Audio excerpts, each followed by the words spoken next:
Barokah cinta Ramadan, barokah cinta Ramadan, barokah cinta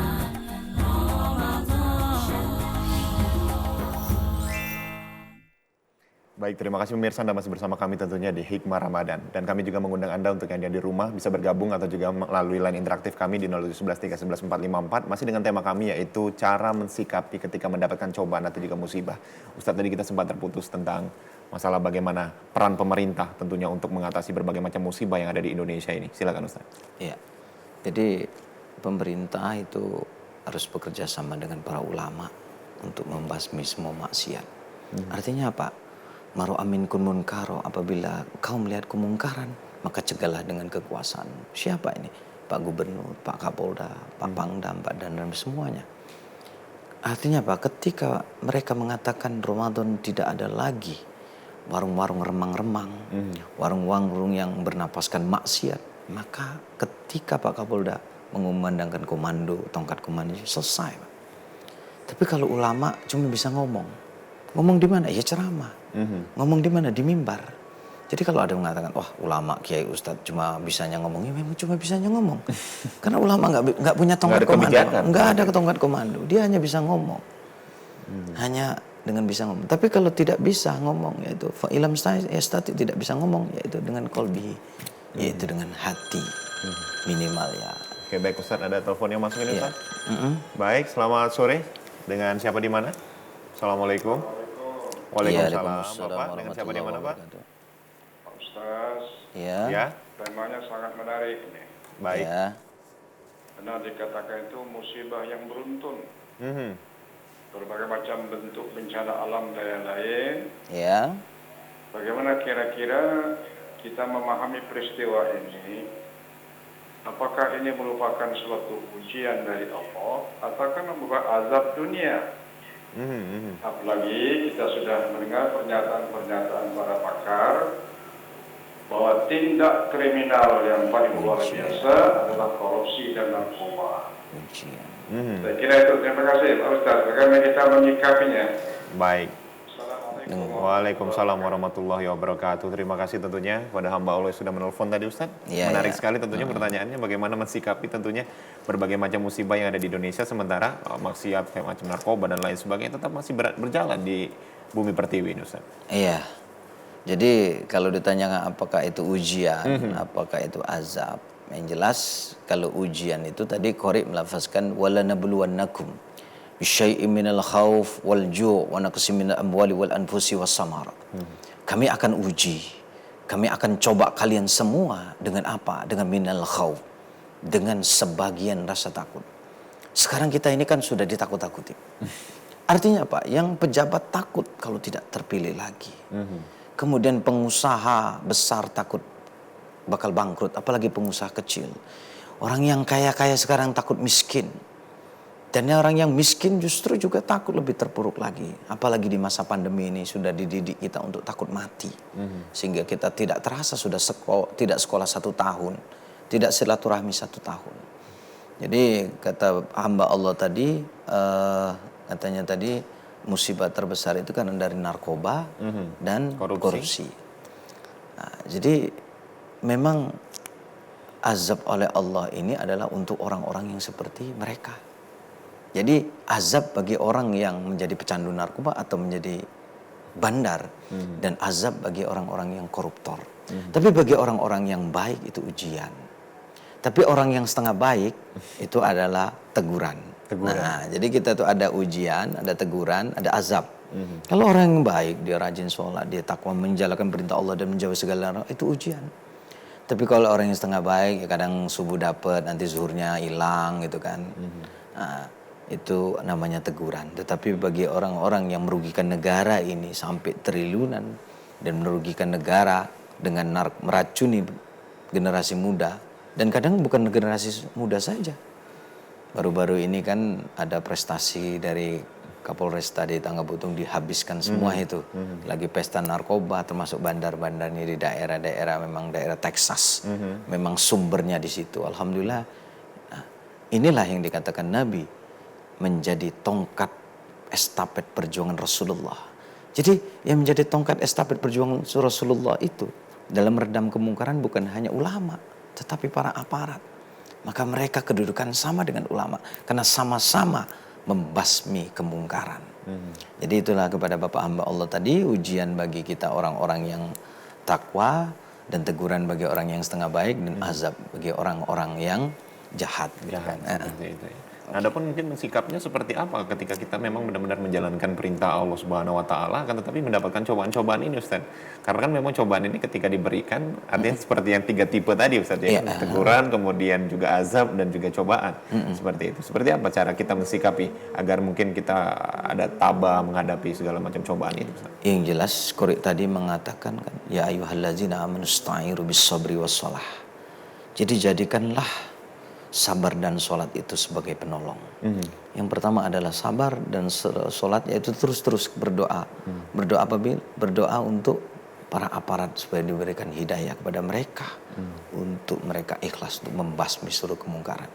Dan berdoa supaya mereka yang sudah kepalang, tercandu, terjelat yang tidak bisa mereka bertobat kembali ke jalan Allah, tinggalkan barang haram itu. Kemudian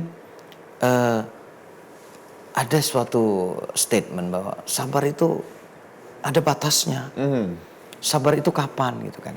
Sehingga mengatakan sabar itu ada batasnya. Ada yang mengatakan sabar itu nggak ada batasnya. Nanti indah pada waktunya. Kapan indah waktunya? Ya sabar aja gitu kan. Nah, selalu ada yang mengatakan Selalu ada. Ya. Mereka tidak tahu bahwa Al-Quran sendiri mengatakan wabashiris sabirin. Gembirakan orang-orang yang bersabar. Orang yang bersabar itu yang bagaimana? Yang ketika dia mendapatkan musibah, dia mengatakan qalu inna lillahi wa inna ilaihi rajiun. Segalanya datang dari Allah dan segalanya akan kembali kepada Allah. Jadi itu bukan hanya kalimat ketika mendengar orang yang meninggal saja, tapi ketika musibah, oh saudara kita sakit, innalillahi. Oh belum mati Ustaz. Iya biasa padahal, seperti itu. Iya, padahal bukan untuk untuk yang mati soalnya. Bukan. Ada telepon yang masuk kembali Ustaz. Assalamualaikum. Dengan siapa di mana Pak? Pak Juandi di Banyasin. Pak Juandi. Gimana kabarnya Pak? Sehat? Sehat. Alhamdulillah. Silakan pertanyaannya Pak. Assalamualaikum Pak Ustaz. Waalaikumsalam. Ini Pak Ustaz, kami ini agak kurang jelas Pak Ustaz mengenai sholat ini Pak ya.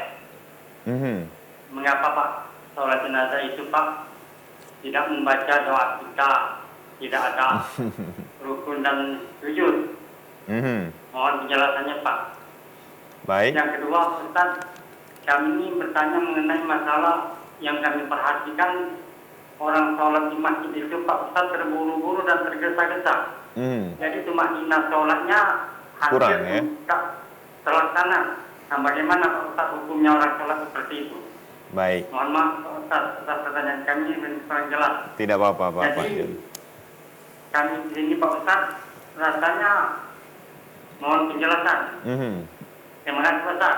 Baik. Assalamualaikum. Waalaikumsalam warahmatullahi Terima kasih wabarakatuh. Pak John di Banyuasin tadi dengan pertanyaannya. Itu mungkin praktek sholat jenazah ini mungkin masih belum terlalu familiar gitu. Mungkin bisa dijelaskan seperti apa Ustaz? Iya begini Pak Johan dari Banyuasin ya. Jadi kita ini kan orang Islam. Jadi sumber hukum Islam itu yang pertama dari Al-Quran. Nah kalau tidak dalam Al-Quran, kenapa? Tuntunan sholat jenazah tidak ada dalam Al-Quran. Jadi kalau ada orang yang mengatakan, kembalikan saja kepada Quran. Karena hadis banyak yang palsu. Bagaimana manasik haji, bagaimana cara sholat, nggak ada dalam Al-Quran. Al-Quran hanya memerintahkan saja, tapi prakteknya nggak ada. Nah, kalau tidak ada dalam Al-Quran, prakteknya kepada hadis Nabi. Nah, hadis Nabi itu ada yang fi'liyah, ada yang berupa perbuatan, ada yang berupa perkataan, ada yang berupa cita-cita Nabi, ada yang berupa diamnya Nabi, takririyah. Nah, untuk praktek jenazah itu adalah hadis fi'liyah, hadis perbuatan. Jadi Rasulullah itu ketika dia sholat jenazah memang tidak ada ruku dan sujud, tidak ada doa iftitah. Jadi kalau kita misalnya pakai ruku dan sujud berarti kayak Abu Nawas. Jadi Abu Nawas pernah disuruh sholat di jenazah, dia pakai ruku dan sujud. Ketika ditanya, Abu Nawas, kenapa pakai ruku dan sujud? Kata dia, yang meninggal itu dosanya kebanyakan. Jadi pakai ruku dan sujud, saya sujudkan. Padahal nggak ada. Jadi apa yang dilakukan Nabi nggak usah ditambah-tambah. Nabi tidak pakai doa iftitah, ya nggak usah pakai doa iftitah gitu kan. Nah, jadi memang tuntunannya adalah sholat jenazah tidak ada ruku dan sujud. Nah, kemudian kalau Bapak Johan tadi bertanya tentang kenapa sih tarawih itu banyak yang tergesa-gesa sehingga hilang untuk maknina. Jadi memang kita ini di Indonesia itu yang seperti itu heboh. Sampai-sampai ada yang sholat 23 rakaat cuman hanya 20 menit gitu kan. Nah, salah satu arti tarawih itu kan artinya ibadah yang santai. Nah, ini adalah kesalahan yang sudah sudah disepakati gitu kan. Jadi seolah-olah itu adalah sesuatu kebaikan, padahal salah. Jadi tarawih itu kita 2 rakaat, mau minum dulu boleh. Mau cerita-cerita dulu, mau kultum dulu boleh. Mau curhat dulu masalah agama berbicara boleh, baru nanti 2 rakaat. Tambah lagi. Iya. Jadi kalau ada yang tarawih sampai tergesa-gesa, nah sampai-sampai Nabi mengatakan ada orang yang 60 tahun dia sholat tidak diterima oleh Allah karena itulah kehilangan tumakninah. Nah jadi Pak Johan itu tidak usah diikuti. Jadi minimal kalau misalnya rukuk itu subhana rabbiyal azimi wa bihamdi 3 kali, kita sekali jadilah. Sudah ada tumakninahnya. Sujud subhana rabbiyal a'la wa bihamdi sekali jadilah, enggak bisa 3 kali. Jangan Allahu akbar, Allahu akbar. Itulah kadang-kadang kita sholat akhirnya terbawa di sholat fardu. Benar. Allahu akbar, Allah, salam kanan, salam kiri. Tadi 3 apa 2 ya? Lupa. Lupa akhirnya. Wah. Jadi Pak Johan enggak usah diikuti tuh. Jadi sampai-sampai di zaman Nabi ada sahabat yang sholat, kata Nabi, "Kum, berdiri lagi sholat, kamu belum sholat." Berarti kan sholatnya belum sempurna. Nah, lebih baik dilakukan yang 11 rakaat tapi tumaknina daripada yang 23 rakaat tapi tergesa-gesa. Seperti itu. Baik, Pak ada telepon lagi nih. Assalamualaikum, selamat sore, dengan siapa di mana Pak? Dari Pak Nazarudin di Banyuwangi. Baik, Pak Sarudin, apa kabar Pak? Sehat Pak? Alhamdulillah sehat. Alhamdulillah. Silakan Bapak dengan pertanyaannya Pak. Ini Pak Ustaz, kami pengen bertanya masalah tentang sholat tarawih. Kalau masalah surat Al-Fatihahnya benar Pak, tapi surat-surat yang lain itu agak kurang benar. Jadi macam mana bagi makmumin tadi Pak yang kami tanya. Ada lagi Pak Nazarudin? Cuman itu aja Pak yang bisa kami tanyakan. Baik, terima kasih Pak Nazarudin. Itu dia Ustaz, jawabannya seperti apa ketika imamnya Al-Fatihahnya mungkin fasih nih ya kan. Kemudian pembacaannya bagus akan tetapi doa bacaan-bacaan pendeknya ini mungkin belum pas, makhraj dan lain sebagainya. Silakan Ustaz. Iya. Pak siapa? Nazarudin. Nazarudin. Iya, mudah-mudahan bukan Nazarudin yang koruptor itu. Sama saja namanya. Iya, Pak Nazarudin. Jadi Al-Fatihah itu adalah rukun sholat. Jadi kalau rukun sholatnya tidak fasih, maka rukun sholatnya batal.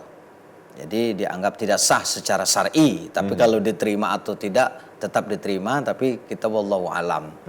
Nah, tetapi timbul pertanyaan misalnya, Ustadz, bagaimana kalau surat pendeknya? Makanya para imam ini, kalau misalnya kita mau sholat, mau jadi imam, itu jangan pula kegalaan. Nah, ini kadang-kadang kegalaan berebut aja jadi imam. Apalagi yang sudah di dusun-dusun, kadang-kadang sudah tua, sudah uzur, tidak nyuruh yang muda lagi. Nak dia tulah imam, nak dia tulah azan.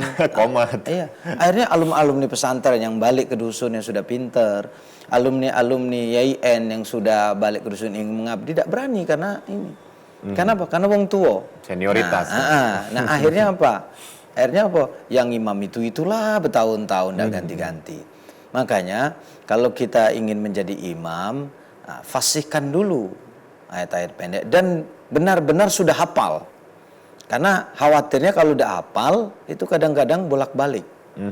Contoh, watsini wazaituni waturisina wa hadzal baladil amin laqad khalaqnal insana fi ahsani taqwim tsumma radadnahu asfala safilin ilal ladzina amanu wa amilus solihati wa tawassaw bil haqqi wa tawassaw. Ada yang menyambung ke wal asr karena kita ini kan otak kita ini cenderung menghafal yang sama. Benar. Ketika ketemu yang sama, dia akan nyambung dengan ayat yang lain. Iya. Maka hati-hati. Yasin wal Qur'anil Hakim innaka laminal mursalin ala siratim mustaqim siratal ladzina an'amta alaihim ghairil maghdubi. Nyambung ke situ. Al-Fatihah aja nyambungnya. Iya. Nah, Jadi kalau kita memang sudah sanggup untuk menjadi imam, ya benerilah bacaan itu. Kalau memang kita sudah tua, ya tidak usah gengsi lah tanya kepada yang muda. Karena apa? Nabi berpesan, siapa yang ingin menjadi imam, tunjuklah imam itu yang wa'amalukum, yang lebih alim di antara kamu, yang lebih fasih di antara kamu, yang lebih tahu urusan makmumnya di antara kamu. Artinya apa? Kalau jadi imam, bacaannya itu tidak usah panjang-panjang, dan memang benar gampang dihafal, dan yang di belakang juga bisa Mengikuti. menegur itu Menegur, kalau seandainya salah. Kalau ayatnya Al-Baqarah tengah-tengah, artinya yang belakang ketika salah hanya subhanallah. Subhanallah. Nggak tahu cara membenarkan karena nggak hafal maksudnya. Ujung-ujungnya imam jengkel nolak ke belakang. Woi, aku ini salah apa? Padahal makmumnya juga nggak tahu. Iya, nggak tahu Memberitahu. salahnya. Baik, ada telepon kembali. Assalamualaikum, selamat sore. Dengan siapa di mana, Bapak, Ibu? Ya Pak. Baik, dan Bapak Saya siapa, Pak? Angga di Bukit. Pak Angga, apa kabar Pak Angga? Angga. Sehat? Ya, alhamdulillah. Alhamdulillah. Puasa masih ya? Puasa. Alhamdulillah. Silakan Pak Angga dengan pertanyaannya. Ini saya mau nanya Pak. Kalau saya puasa, ini sholat cuma Pak, mungkin bisa agak dikecilkan sedikit volume televisinya, Pak? ya, Biar kita bisa menerima dengan baik di sini kualitas suaranya. iya Pak. Ya, baik. Silakan, Pak. Ini kan saya puasa Pak ya. Mhm. Kalau sholat subuh jarang Pak. Mhm. Apa wajib gimana Pak itu Pak? Baik. Sholat subuh jarang tuh gimana itu? Sholat subuh dan maghrib ya? Habis sahur tiduran. Baik. Itu ya. Segitu aja Pak Angga? Iya, iya Pak. Baik, terima kasih Pak Angga yang ada di Bukit. Ini bagaimana Ustaz tuh? Ya, ini. Puasa kan, tetapi sholat subuh dan juga sholat maghrib kadang bablas. Ini Ustaz. Sholat subuhnya mungkin setelah sahur ngantuk jadi bablas. Seperti apa Ustaz? Jadi Pak Angga begini ya, Pak Angga bagus sudah puasa, tapi ingat Pak Angga, ketika Allah memerintahkan, ini bukan artinya pilih kasih antara sesama rukun Islam gitu kan, bukan sesama pilih kasih, tapi ketika Allah memerintahkan puasa, cukup turun ayat. Ya ayyuhalladzina amanu kutiba alaikumusyamu kama kutiba alal ladzina min qablikum la'allakum tattaqun. Cukup turun ayat itu, maka kita semuanya puasa. Wahai orang-orang yang beriman. Nah, makanya jangan suuzon dulu. Ketika di siang hari bulan Ramadan masih ada yang makan, mungkin dia belum beriman. Yang kedua, mungkin dia belum balik. Nah, badannya bayang besar, masih tidak puasa, belum balik. Yang kedua, mungkin dia dalam keadaan sakit. Oh, tidak sakit Ustaz. Oh, mungkin dalam keadaan safar. Wa in kana maridan aw ala safarin, siapa yang sakit atau dalam keadaan safar, fa'iddatun min ayyamin ukhar. Ganti dengan bilangan di hari yang lain. Nah, tapi sakit tidak. Kemudian dia safar tidak. Tapi dia masih makan dan minum di bulan puasa, mungkin yang terakhir. Mungkin dia gila. Nah, karena orang gila tidak wajib puasa, tidak wajib sholat. Nah, yang jadi masalah apa? Ketika Allah memerintahkan perintah sholat, termasuk sholat 5 waktu yang jadi dari 50 waktu, kemudian 25 sampai 5 waktu. Kenapa? Nabi itu harus menembus 4 alam sekaligus. Masjidil Haram ke Masjidil Aqsa itu alam nasut, alam manusia, alam panca indera yang bisa disentuh oleh panca indera. Kemudian Masjidil Aqsa sampai ke langit ke pertama, itu alam Jabarut, alam para jin, syaitan itu kan. Kemudian langit pertama sampai langit ke-7 itu alam malakut, alamnya para malaikat. Kemudian surga dan neraka, kemudian ketika di Lauhil Mahfuz, kemudian tiba di bawah aras, itu alam lahut, alam ketuhanan. Jibril pun tidak mampu ke situ. Kenapa Nabi bisa? Karena subhanalladzi asra bi 'abdihi lailan minal masjidil haram. Jadi Maha suci Allah. Jadi Nabi itu diperjalankan oleh Allah. Seandainya Nabi tidak diperjalankan, dia tidak bisa.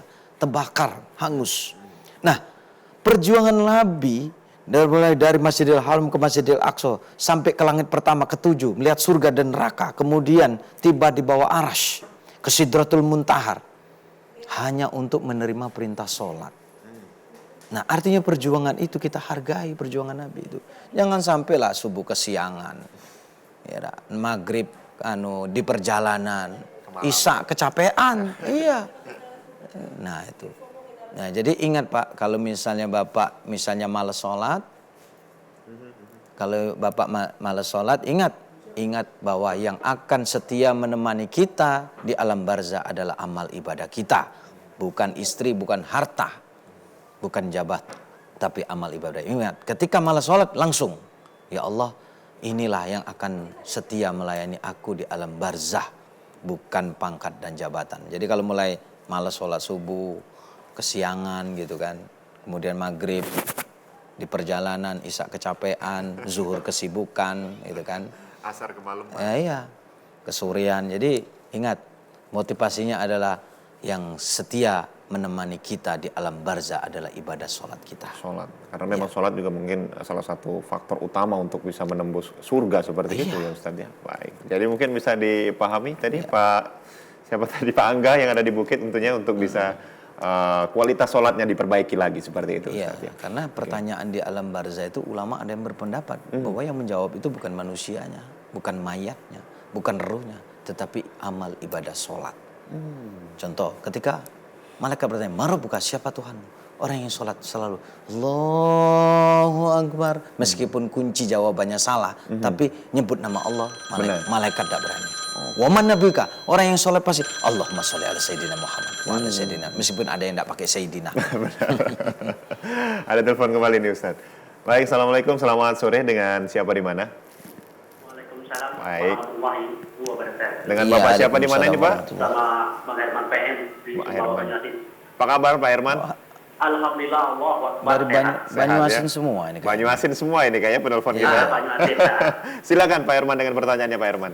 Assalamualaikum Pak Ustaz. Waalaikumsalam warahmatullah. Pertanyaan saya di luar tema ataupun dalam tema. Kalau kita ada musibah gitu, Ya. nah musibahnya berat sekali kadang-kadang, kesakitan. Nah kadang-kadang kita sesali diri gitu.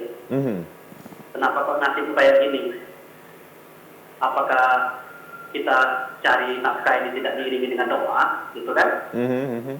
Nah itu ucapan.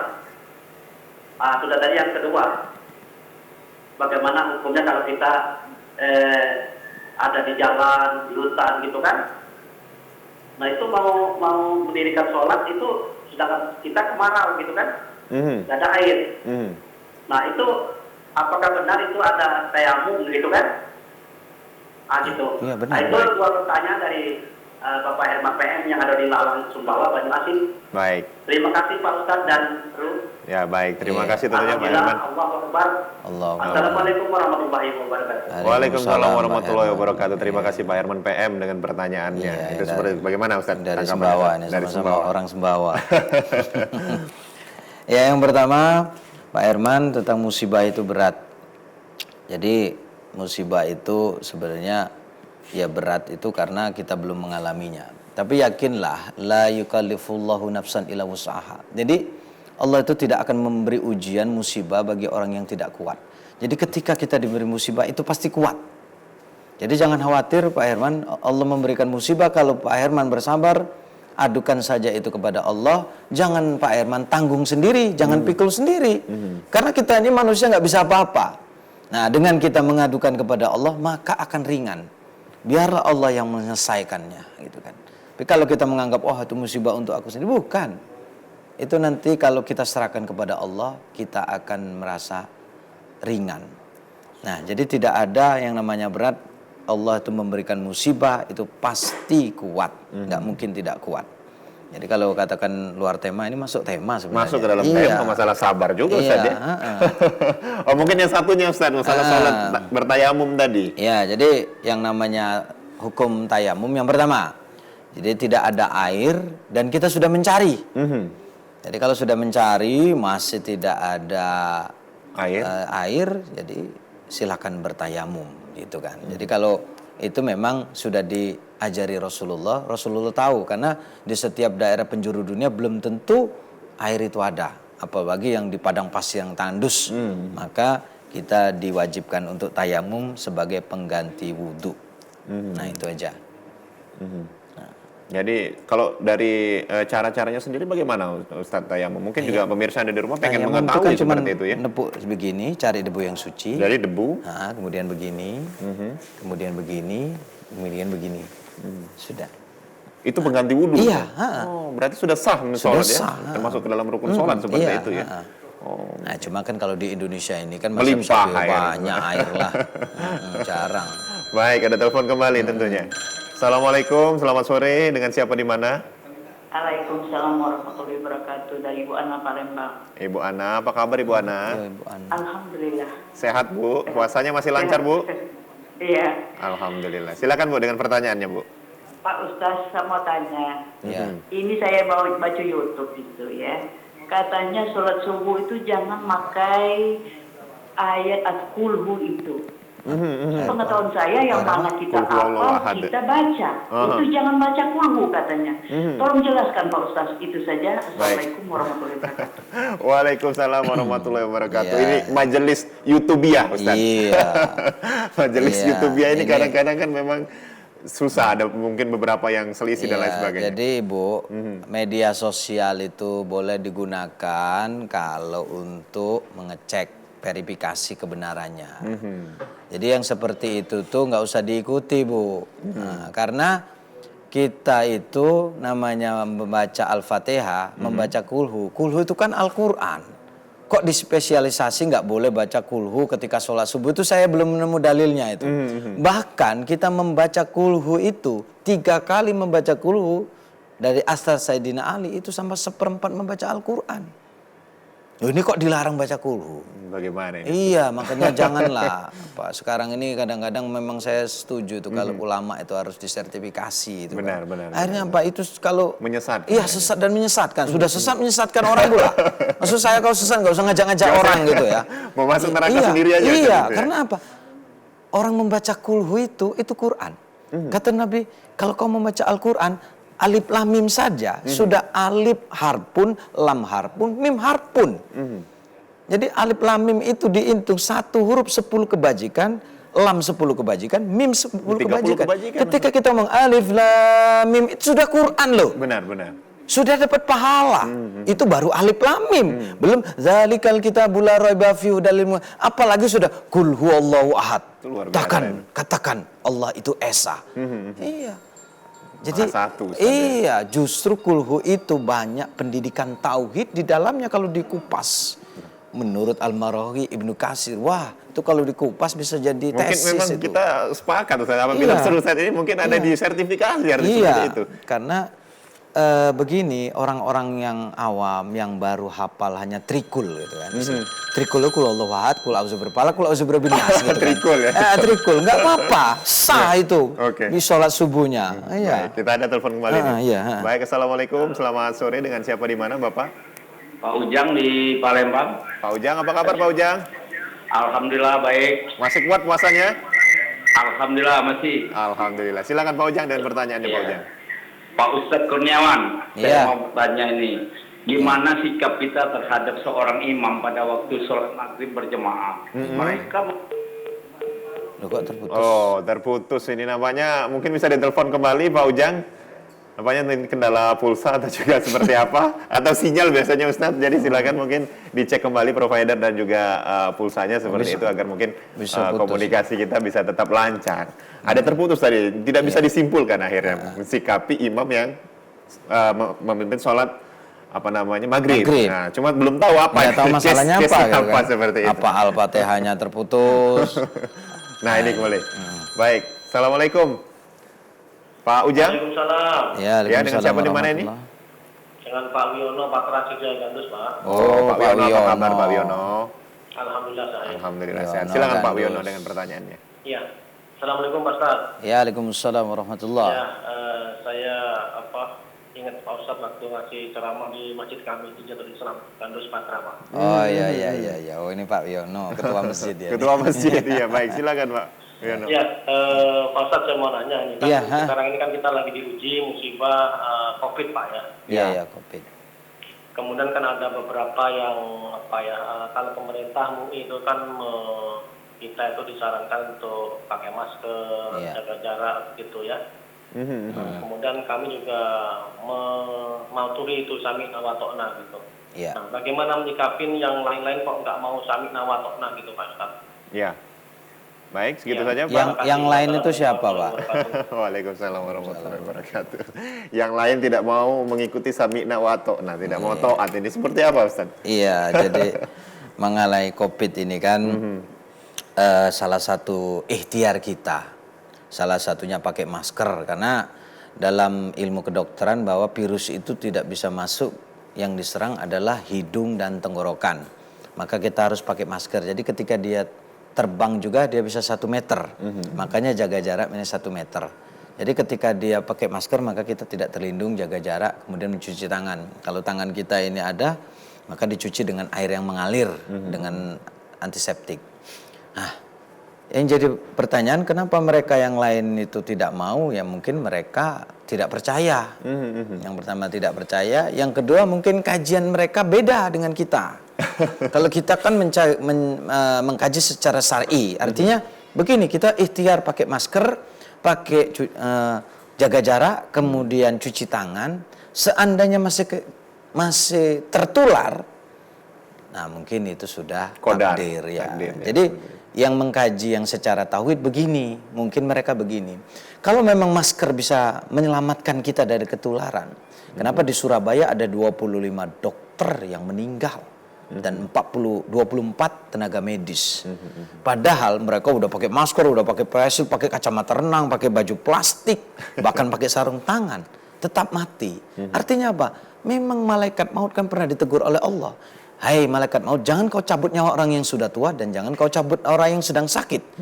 Karena syarat mati tidak harus tua, tidak harus sakit. Tidak harus sakit. Yang mana ya Rob? Yang sudah dekat ajalnya. Dan ini yang diabadikan dalam surah Al-Mulk. Idza ja'a ajaluhum la yastakhiruna sa'a wa la yastaqdimuna. Apabila ajal telah ditakdirkan, sudah tidak bisa dimajukan dan tidak bisa dimundurkan. Siapapun pasti. Iya. Seperti itu. Makanya ada orang yang stroke, dilumpuh di kursi roda berpuluh-puluh tahun, nggak mati-mati. Karena ajalnya belum datang. Iya. Yang dorong mati.